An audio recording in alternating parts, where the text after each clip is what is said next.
Sveiki, kas nežino, mano vardas Vladimiras, EasySEO agentūra. Dabar parodysiu, kaip galima gauti iš ChatGPT ne tik ilgesnį atsakymą, bet ir protingesnį atsakymą. Tai iš tikrųjų metodas labai lengvas. Aš jau šiek tiek pasirašiau, uždaviau jam klausimą. Dabar pereisim per visą procedūrą ir parodysiu gyvai, kaip tai būtų galima padaryti su kitu promptu. Kas yra promptas? Tai yra bet kas, ką mes parašom į ChatGPT. Štai čia į ChatGPT, pradėkime. Į ChatGPT aš parašiau, kas yra SEO ir gavau, štai čia buvo mano promptas arba klausimas ir gavau tokį atsakymą. Jis buvo iš 3 dalių, 1, 2, 3. Tai va dabar jau prasideda tas metodas. Tada po atsakymo mes parašom papildomą promptą arba patikslinimą. Tai yra pirmo lygio atsakymas, parašyk man antrą lygio atsakymą. Jis man parašė ilgesnį tekstą ir galima jau net pasakyti protingesnį, nes jau panaudoja daugiau žodžių. Mes palyginsim paskui pirmą, antrą ir kitą, tai yra trečią atsakymą. Po antro atsakymo aš parašau taip, tai yra antro lygio atsakymas, parašyk man trečio lygio atsakymą ir tada jis man duoda žymiai ilgesnį, detalesnį, jis pats net čia parašo, kad trečio lygio atsakymas gilinasi į techninius niuansus, pažangius optimizavimo metodus ir bla bla bla. Tai štai čia mes gavom žymiai ilgesnį tekstą. Tai dabar dėl eksperimento galėsim patikslinti, kiek čia buvo žodžių. Pirmam buvo 246 žodžiai.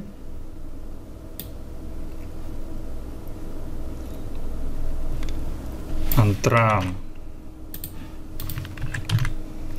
yra 491 žodis. Trečias atsakymas, matau, kad jis yra ilgesnis. Ir toj padarysime tai gyvai. Irgi įmetu. 795 žodžiai. Dabar padarysim eksperimentą iš naujo ir parašysime gyvai tada, kas yra...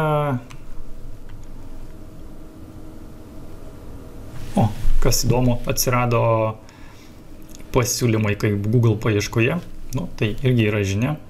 Kas yra sapnai?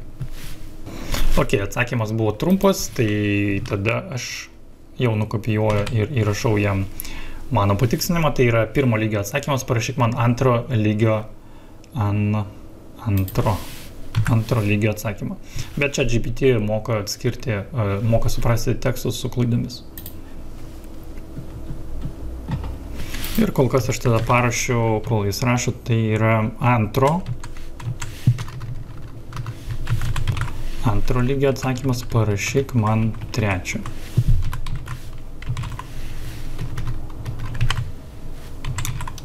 Trečio lygio atsakymą. Pažiūrim, kiek jis man parašė čia žodžių. Šiek tiek daugiau gausi. Štai šituose aprašymuose pridėjo daugiau žodžių. Bet mes tada paprašom jie, kad duotų mums trečio lygio atsakymą. Tada palyginsim tik tai pirmo ir trečio. Taip, 176 žodžiai. Ir štai čia. Mes turime 370 žodžių.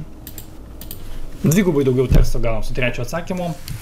Jie yra ilgesni. Tikėkime, kad jie yra protingesni. Jeigu jūs vis dar nenaudojate ChatGPT savo verslui, mes turime kursą pradedantiesiems, kuriame aš parodau, kaip galima pritaikyti ChatGPT jūsų verslui. Tas kursas yra trumpas, per vieną dieną galima išmokti ir pradėti taikyti ChatGPT jūsų versle. Nuoroda į kursą bus YouTube aprašyme.